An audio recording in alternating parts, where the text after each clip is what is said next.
She stood at my gate, hands on her hips, wearing that same smug smile I'd seen too many times before. "You need to open the pool. Mark, the HOA board approved my daughter's birthday party here," she said, waving a printed paper like it was the Constitution itself. I stared at her for a long second, the heat rising in my chest. "That's my pool, Karen, on my property. You don't have the right to demand anything." Her fake laugh cut through the air. "You agreed when you moved in, community sharing, remember? Don't make me call the HOA president again." I kept my calm, but my hands tightened around the fence.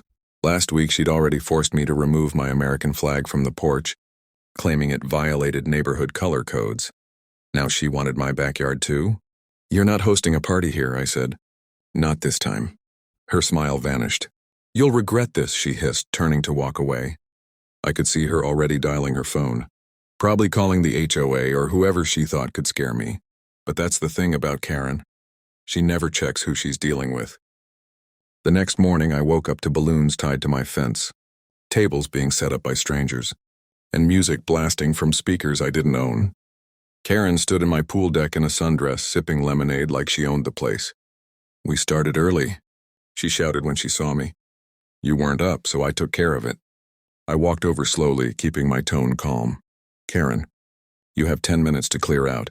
She rolled her eyes. "You wouldn't dare ruin a child's birthday. That would make you the villain here." The nerve of this woman. As the clock ticked, I looked at my phone.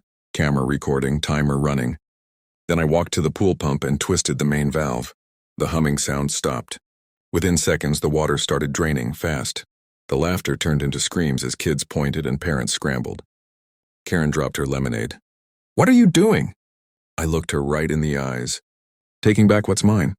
She lost it, screaming that I was destroying community property, yelling for her husband, and waving her phone like a weapon. Then she said it, the line that made my blood boil. "I'm calling the cops." "You're going to jail for vandalizing HOA property." I didn't even flinch. I just turned my camera toward her and said quietly, "You might want to check the property lines before you do that." Her face froze for the first time, but it was too late. The sirens were already echoing down the street. She called the cops and screamed, "Arrest him." But I was on my own land. The cops pulled up fast, lights flashing against the drained pool. Karen ran toward them like a movie star in distress, shouting before they even stepped out, "That's him. He destroyed HOA property. Arrest him right now." The officers exchanged a quick glance, probably used to her type. One of them turned to me. "Sir, can we talk about what happened here?" I nodded calmly. "Of course, officer. Everything's on camera." I tapped my phone and showed them the footage. Karen's setup crew, the decorations, her yelling that it was her community pool. The officer's expression shifted. He looked at her, then at me. "Ma'am, this looks like it's on his private property." Karen's voice cracked. "No, it's not. The HOA rules state the pool belongs to the community. It's all in the handbook." She waved a thick binder in the air like it proved something. The officer took a step toward her. "Ma'am, can you show me the official documents proving that?" That's when her confidence slipped. She started flipping through pages, mumbling, "It's here somewhere. It's supposed to be here." I stood silent, letting the moment burn. Finally, I said quietly, "You should have read the sale agreement. Karen, this lot was never HOA managed. It's grandfathered out." Her mouth opened, but no sound came.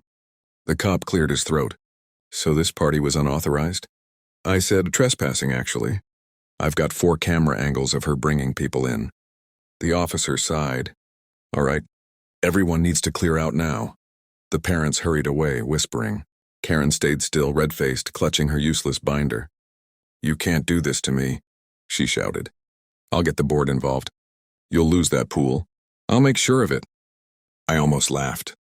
"You already lost your party, Karen. Maybe stop digging deeper." But she didn't stop. That's the thing about people like her. They don't know when to quit. The next morning, I woke up to find my driveway blocked by a tow truck. My car was being hooked up. Karen stood beside it, smiling wide. "Pro violation," she said sweetly. "Too many vehicles on your property." I walked closer, heart pounding but still calm. "You called this in yourself, didn't you?" She shrugged. "The rules are the rules." The driver looked nervous. "Sir, I'm just following orders. HOA office approved this."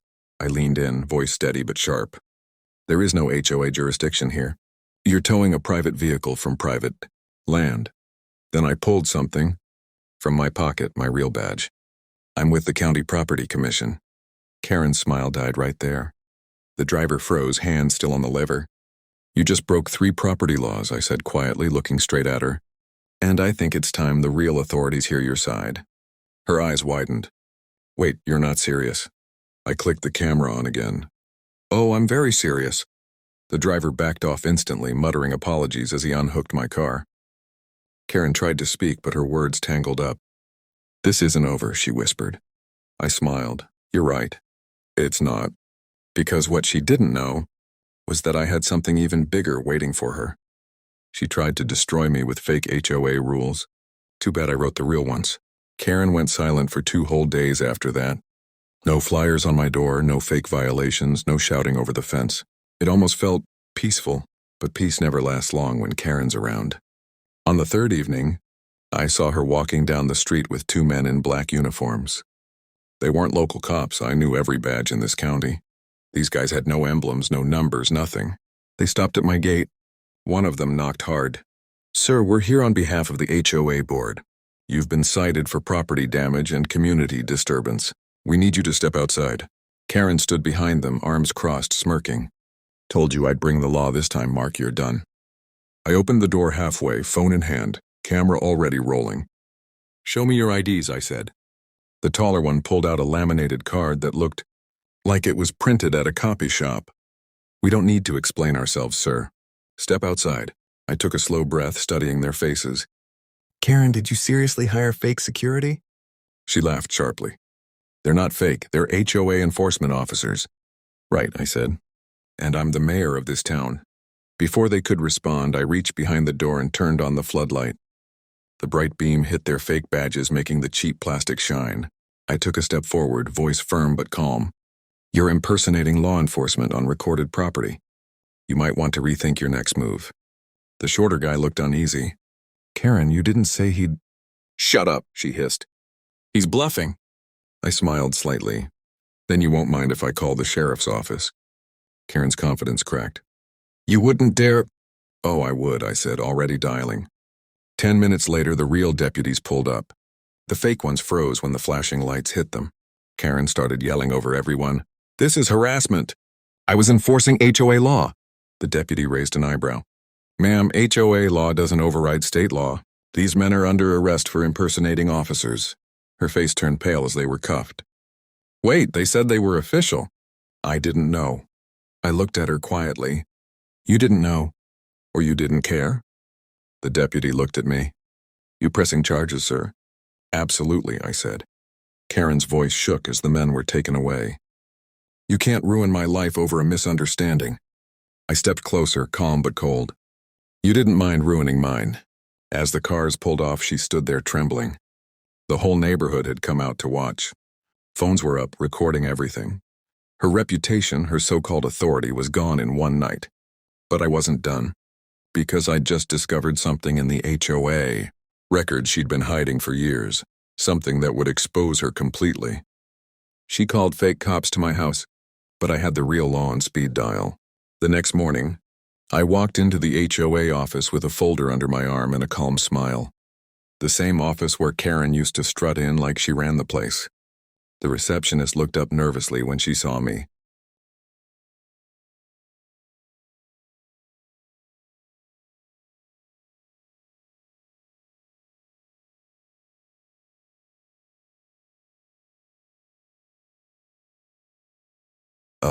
Mr. Reynolds, Karen said you're not allowed to... I placed the folder on the counter. You might want to take a look at this before finishing that sentence. She hesitated, then flipped it open and her eyes went wide. Inside were scanned emails, property documents, and a digital audit trail showing Karen had been using HOA funds for personal expenses. Thousands of dollars spent on landscaping her yard, paying her pool cleaners, even renting a bounce house for that same birthday party she'd tried to host in my backyard. Where did you get this? The receptionist whispered. I looked her dead in the eye. You'd be surprised what you find when the county database opens your audit portal for training purposes. By noon, the board had called an emergency meeting. Karen stormed in like a thundercloud, shouting before anyone else could speak. "This is harassment. He's been stalking me."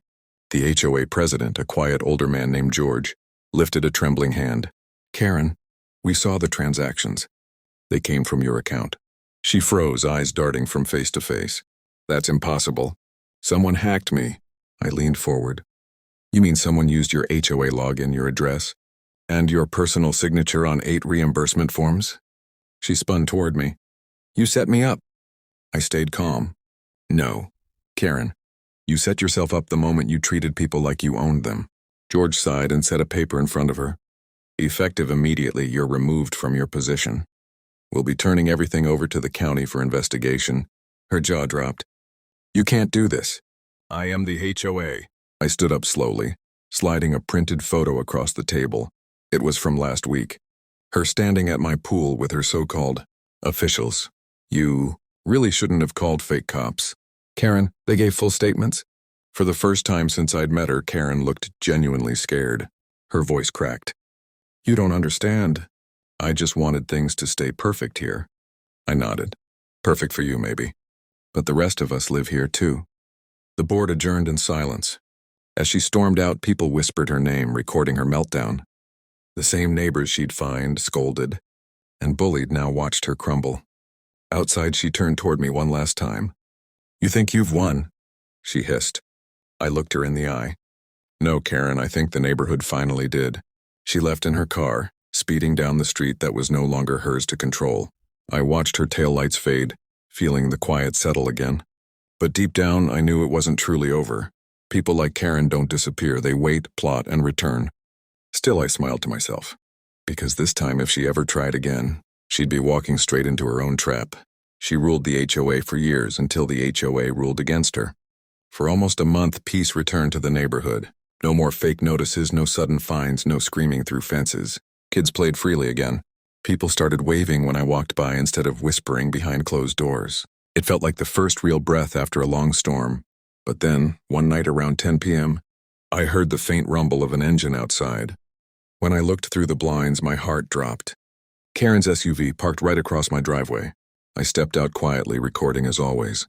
She was standing by my mailbox, flashlight in hand, slipping something inside. "Karen," I called out. Her head jerked up like she'd seen a ghost. "You don't belong here anymore," I said firmly. She tried to sound calm. "Just returning what's mine." I walked closer. "In my mailbox." She glared at me. "You think you destroyed me? You think you embarrassed me in front of everyone? I'm filing a lawsuit against you and this entire board. You'll regret ever touching my name." I sighed, shaking my head. "You really haven't learned, have you?" She smirked. "We'll see what a judge says when he reads my documents." But something in her voice caught my attention. She sounded too confident, too rehearsed. The next morning, I opened the mailbox and pulled out the envelope she'd left.